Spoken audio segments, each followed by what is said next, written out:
Leah, your story is so moving to me for so many reasons. In the early 90s, I had the privilege of working with an entrepreneurial startup called Seeds of Change. And it was a company that was started really by my husband, Kenny Ausubel, in collaboration with two master gardeners. And although I had come from an arts background, I fell madly in love with working for the Seeds. And I felt like I entered a 5-year period where I was in the most sacred service, perhaps, of my life. Um, and and then other touchstones, just to name, were oh, we also worked in those early years of Bioneers with the Federation of Southern Cooperatives. Our colleague Artie Mangan worked closely with them, and we had a project working with John Mohawk and Yvonne Dion Buffalo to help spread awareness of the Iroquois white corn. So I just felt very personally connected to so many points in your story, and thank you for that. Oh, thank you. That's so powerful. The seeds really do become our teachers, don't Oh, they do. They do. They're amazing. and and I'm curious, when I was working with Seeds of Change, I actually became the president of the company. And I had this experience in the early 90s where I would go with male colleagues to negotiate with farmers to make deals to buy their seeds because, of course, there weren't any really organically grown seeds available commercially in that time. And so I met with all these farmers, and I remember that for me, it was really kind of an awakening about gender because there weren't a whole lot of female farmers or farm managers back then. And so typically I would be meeting with the men and the women would be cooking in the kitchen. And the men hated negotiating seed deals with me. And so that led me to wonder about your experience at Soulfire and how sexism and racism has played into the journey that you've been on in developing this amazing resource. Well, thank you for that and the courage to ask that question. So I identify as non-binary, I'm femme presenting, and right down to how tools are designed, to whether when you pull up with a diesel truck at the gas station, someone is going to make some comment that it takes diesel, in case you didn't know. I mean, there's these kind of, micro and macro aggressions that relate to gender. And then, of course, being in rural upstate New York, these were sundown towns, meaning that, a person of color in the mid 1900s, even through the 1960s, if they were caught here after dark, would be murdered. So the idea that by the time the sun is down, you need to get out of town, and the voting patterns reflect that ethos. So it's been, a lot of strategies that we've had to take around that, building close personal relationships with neighbors to the extent that we can, politics avoided because that's part of our safety plan, to making sure we're always here in numbers. There are 8 of us who live here on the land together, and so we have each other's back and support, even though we might be outnumbered in the larger town. So, personally, it's obviously had an impact, but then if you zoom out, our whole work is about dismantling oppression in the food system at a systemic level. So we put our energy there as well. It leads me to another question, which is one of the recommendations that you list in the book about accessing land is it geographically accessible to a community where I feel a sense of belonging? And the county you live in, as you mentioned, is pretty conservative. And so I wonder, how have you connected with your community there? How have you sought to address that? So one of the impetus for Soulfire Farm was actually when we were living in the south end of Albany, New York, which is about 35 minutes from here, and struggling to get fresh food for our own children, who were then 2 years old and newborn. There were no supermarkets, no grocery stores, no bus line, community garden plots available. And when our neighbors found out that we knew how to farm, they started peer pressuring us to start a farm for the people that would do doorstep delivery. So that's where Soulfire Farm came out of, and that remains our anchor community. We continue to deliver food to the South End and West Hill, Arbor Hill, North Troy, and other places in our local community. And then, of course, in addition to the nearby cities of Albany and Troy, which are 35 and 20 minutes respectively, we have a few wonderful neighbor relations. For example, Junsan Yasuda of the Grafton Peace Pagoda Nipansan Miyohoji order is a Japanese Buddhist monk who's dedicated her life to peace and to making things right for Indigenous people with Indigenous people.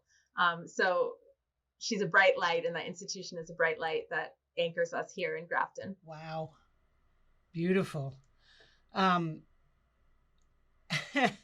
Okay, this is a bit of a complex question, but I know you've got it.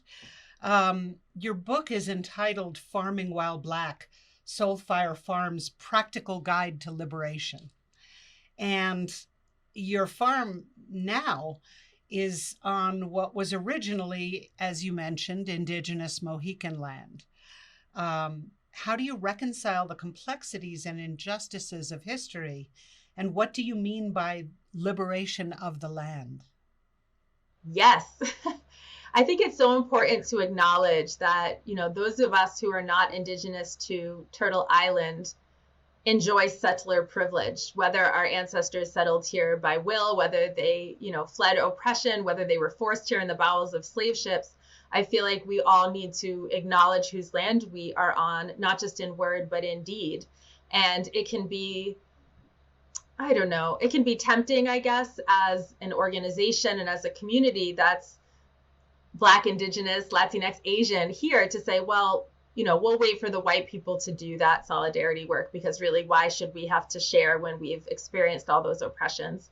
But I personally believe that it's incumbent upon us to always act in integrity and always be the change we wish to see. And we make lots of mistakes. We're definitely imperfect, but I feel very grateful that members of the Stockbridge Munsee Mohican Nation and the Tribal Council themselves have been willing to work with us to let us know what solidarity looks like, how they want the land to be used, what they want their cultural respect easement, what rights to grant, how we can support them with some of their pipeline disruption, advocacy, and so forth. And we just pray to be able to honor that friendship and relationship, and hopefully it will, inspire others to think about ways to be in solidarity.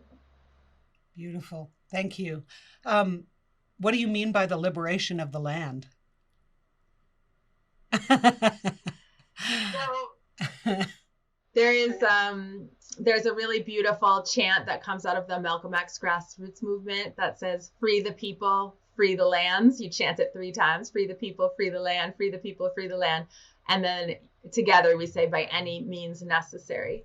And this comes out of really long-standing ethos and yearning in the Black community that we can, trace back in the literature at least to 1865, when Reverend Garrison Fraser and 30 other Black ministers met with Union General Sherman to make plans for after the war. And General Sherman said, what do you all need? And they said, and I quote, "What we need are homes and the ground beneath them so that we can plant fruit trees and say to our children, these are yours." And that yearning for land as a source of freedom, a source of cultural continuity, of being able to provide for ourselves, that is very much how we get free on the lands, and in our relationship to land, participate in freedom for the land itself. I'm struck by how what you're doing affects people's relationship to time, and how your integration. I think I read you say in an interview that for some people of color, it's hard to think far into the future, and that part of that has to do with a breakage from the land and from that fruit tree description you just offered. And so I'm just curious to ask you, if there is a story you would wish to share or some way you'd wish to address how your work with Soulfire Farm is reconnecting people to a different sense of time that connects both from the ancestral wisdom to the future. I love thinking about time that way, because one of my big ahas in this work was that we need to stop measuring returns on a quarterly basis and start to think about our returns and gains on a generational basis. So really zooming out in terms of time is part of, sustainability and justice. But the story that I'll share is brief. It's of Dijor Carter, who is now grown, but was a young teen when he first came out to the farm.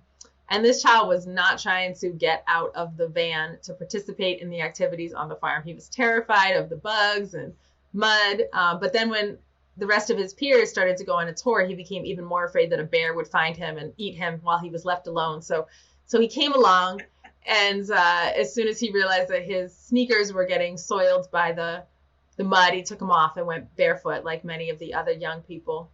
So no one's listening to anything on the tour, which is fine, because there's frogs jumping on salamanders and snakes and all of these exciting sensory experiences. But we get back to debrief, and Dijor says, the strangest thing happened to me on this tour, which is that as soon as my bare foot touched the ground, this memory of my grandmother came up through my foot, came to my heart. And before she passed, when I was young, I would garden with her, and she would put a worm in my hand or a ladybug in my hand and tell me to be gentle. And I'm remembering that, I do have something to do with this place, with this land, with this work. And I think what's exemplified in that aha moment of connection is that for so many of us who are under the yoke of racial oppression and the messages, you're either destined for early death or incarceration or, having to be a cog in the capitalist wheel and keep your head down. The sense of what's possible is here, both in terms of time, scale, scope, and then these moments of connection to lands just widen the view. Oh, look, the sky, the universe, the birds, trees, there's something bigger than this. And so I can start to dream into more than I had previously imagined. It strikes me also, listening to that story, that I've had friends recently who are educators at the university level describe their frustration when they talk to their students about the natural world, because their students are so focused on the social world and they're urbanites, many of them, that they just don't have a relationship to the natural world. They're like, yeah, but what about Breonna Taylor? And she's going, wait, extinctions are happening so fast. So that's beautiful. And yes, justice for Breonna Taylor, right? And yes, for the earth. But you can't, there is no substitute for relationship. And there's, David Sobel's ecophobia research is really powerful on this, that if you want to look at environmentally sound behaviors in adults, there's really only one thing that correlates with that in childhood, and that is having the opportunity to fall in love with the earth. So those personal experiences in vernal pools and climbing trees and making forts, there's no substitute for that. And so when we think about, how to inspire the next generation to have that connection to land, it has to be tactile, it has to be experiential. There's a beautiful quote that Fukuoka, the Japanese farmer and author of One Straw Revolution, wrote. He wrote that the ultimate goal of farming is not the growing of crops, but the cultivation and perfection of human beings. And a woman. Truly, it's beautiful. I'm a student of whole systems and have been for a long time. And one of the earliest ways that I learned to understand whole systems was through a human lens, that a whole system integrates the action of our hands and our hearts and our minds and our spirits. And it strikes me that what you are designing and co-creating with Soulfire Farm integrates all of those ways of learning and healing and being. Is that how you see it? Oh, that's an ambitious descriptor. I mean, I guess that aspirationally, for sure, I find, just speaking for myself personally, that the work here taps into my nerdy science self. I was, environmental science and biology major. I get to tap into my spiritual self as a practitioner of West African traditional religion and Judaism, to tap into the storytelling aspect in terms of the teaching and writing that we do, organizing. So there's so many aspects of what makes me feel alive that fit here. And I can only hope that, that others are able to find a similar experience on the land. Yeah, well, it seems to me you're creating conditions quite beautifully for that to happen. I wonder, in your heart of hearts, what does healing and reparation look like? For me, healing and reparations would be if all those 5 aspects of the food system that I talked about, lands, labor, capital, ecology, and the food itself, were infused with justice, democracy, and sustainability. So that means that the land is redistributed fairly. Everyone has a shot at sustainable tenure. It means that farm workers' rights are respected, and there's pathways to ownership and management on those farms for people who are laborers. It means that we put carbon back in the soil where it belongs. It means that everyone has access to fresh, culturally appropriate, affordable food, and that we have reduced the racial wealth gap, which is right now over 16-to-1 white to black, down to nothing, that the color of your skin does not determine your access to resources. That is what healing the food system would look like for me. Yes. How wonderful. Thank you. It makes me tear up because of how much I want it. That's just beautiful. And I love the phrase that you use of food apartheid in lieu of food deserts. And I wonder if you would describe that difference and also how Soulfire Farms is addressing the food apartheid in the region where you're living. Well, I want to shout out my mentor, Karen Washington of Rise and Root Farm, for teaching me to use food apartheid rather than a food desert. Food desert is a term used by the federal government to describe a zip code where there's high poverty and low numbers of grocery stores, but that implies that it's a natural phenomenon. And apartheid is a human-created system of segregation, relegating certain people to food opulence and others to food scarcity. And the great thing about using a term like apartheid, which identifies the anthropogenic nature of the problem, is that it means humans can also fix it. Humans can't really fix a desert, right? So we're very small. I don't think we're making a dent in food apartheid in our region, but the way that we contribute is through our Solidarity Share program, which provides no and low cost doorstep delivery of vegetables, fruits, eggs, pasture-raised meat, herbal medicine, value-add products to the folks who need it most in our community. So the refugee and immigrant community, people who are impacted by state violence, folks living in these food apartheid neighborhoods. So we've been doing that program since we opened 10 years ago, and it remains a foundational bedrock to what Soulfire Farm is up to. And aren't you also installing gardens for people?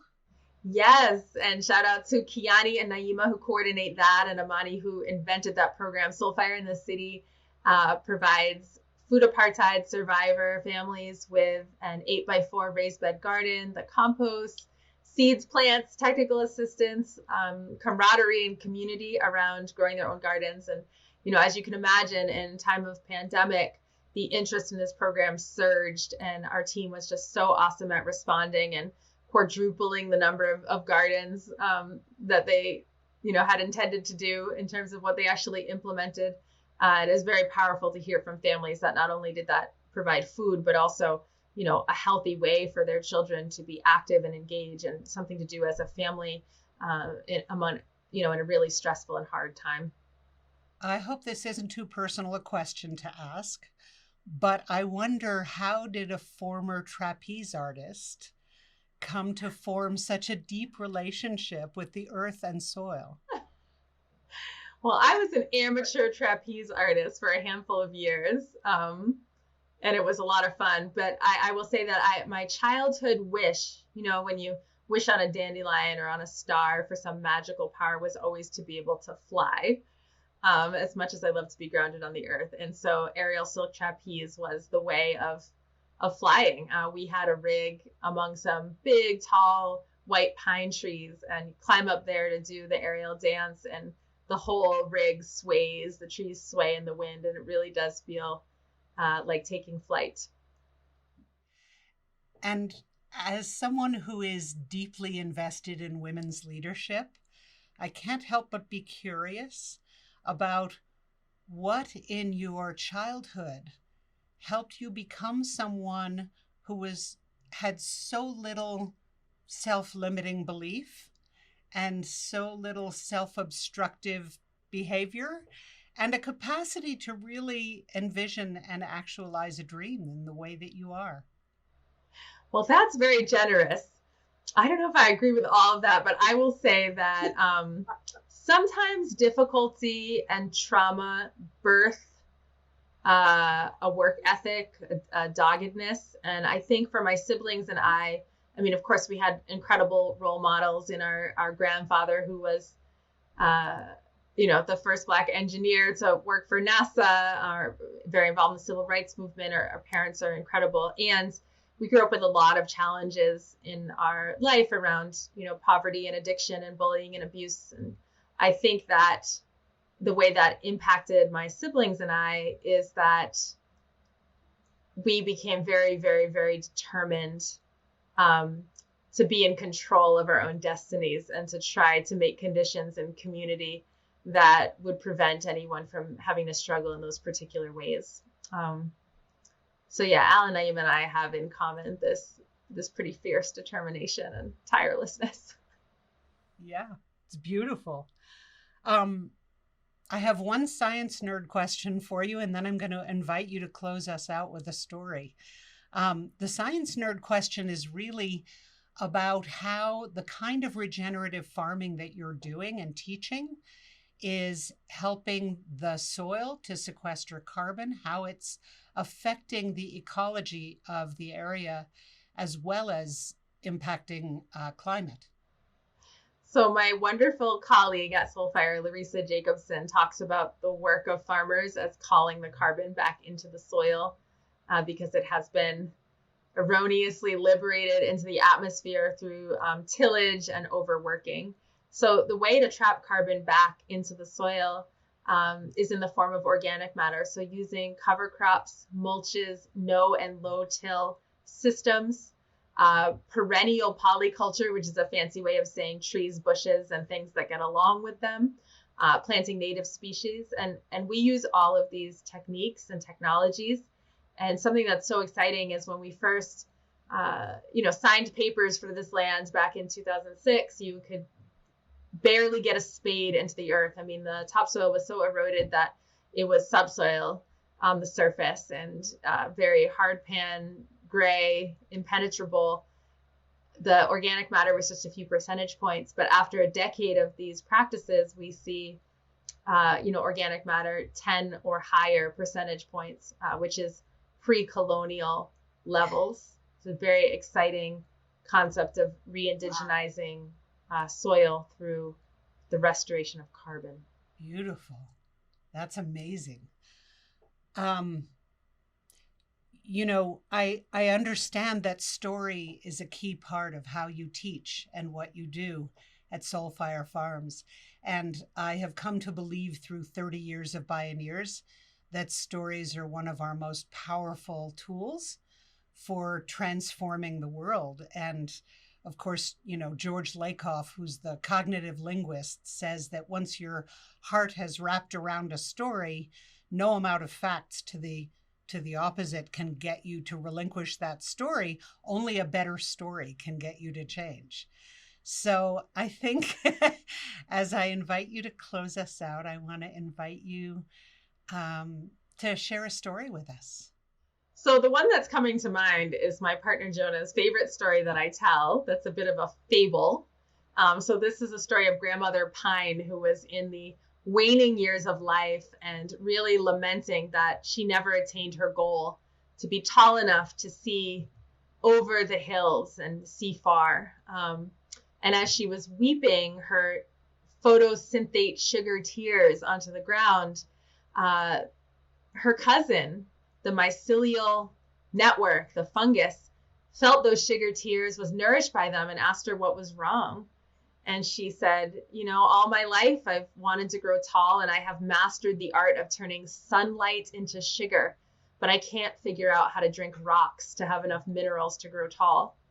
And he said, well, why didn't you tell me like decades ago? I can put out these compounds that dissolve rocks and take in minerals, and we'll make a little deal. You give me some of those sugars, I'll give you minerals. And so it was, she grew super tall, and Brother Mycelium grew wide. And as she grew up, and was able to see out for the first time, again had to weep because farmers' fields were silent. No soil life, no hum of birds, no fungal network, no ability to penetrate the difficulty of those hard and abused soils. And so again, she asked, her cousin Mycelium to help. And so they called together all the creatures of the forest and collaborated, and bit by bit, they brought out bits of, organic matter and humus onto the fields. And they dropped seeds of native plants until it was hospitable enough for the mycelial network to grow into the fields and welcome those fields into the forest ecosystem. And she was able to die in peace. And the descendants of that farmer would bring offerings to the place where she decomposed and offered herself back to the forest. And my prayer is that we all grow the way the forest does, where we share our sugars, our minerals, our messages, our warnings, our tears with one another as we restore the earth and our relationship to her. Leah, I join you in that prayer. It's so wonderful to visit with you.